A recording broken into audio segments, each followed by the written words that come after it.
Hey everybody, Jeremy here with a daily growth hack for you all. This is going to be a little just a bit more just me talking, but there's an interesting strategy I've seen that works really, really well.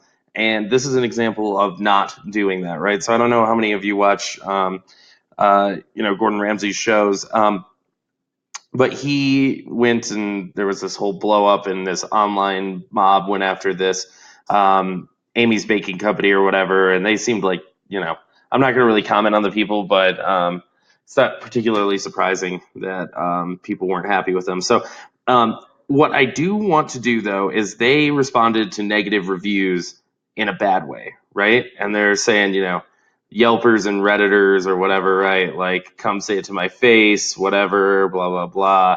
They're responding very viscerally to a negative review. Now, the right way, what you can do, how you can actually turn it into a win, and I've seen a handful of businesses do this, and one of them actually is Alamo Draft House. And so at Alamo, they had and this is, the video, don't talk PSA, right?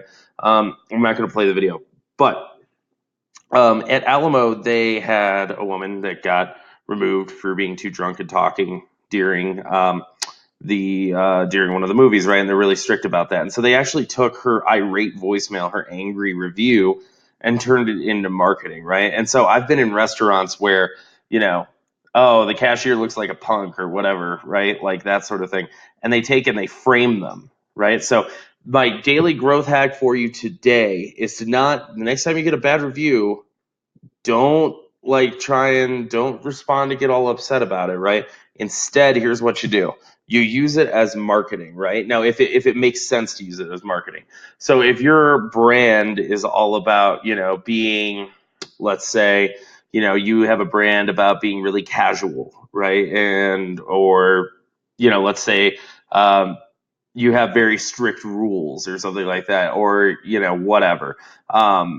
Use negative reviews that like rage against that, right? So like, let's say your brand is all about high quality, right? And it takes you a little bit longer than some other places to like cook a meal or whatever, right? And somebody says it takes too long, and it's like, you can own that and actually use that as marketing. Yeah, we take twice as long because it's 10 times as good, that sort of thing, right? So my daily growth hack for you today is take your negative reviews, use them as actual marketing. You'd be surprised how well it works. Another great example of it is White Moose Cafe. Not sure if you all remember this, but the gentleman, or one of the gentlemen that runs the, I'm not really sure of their ownership situation.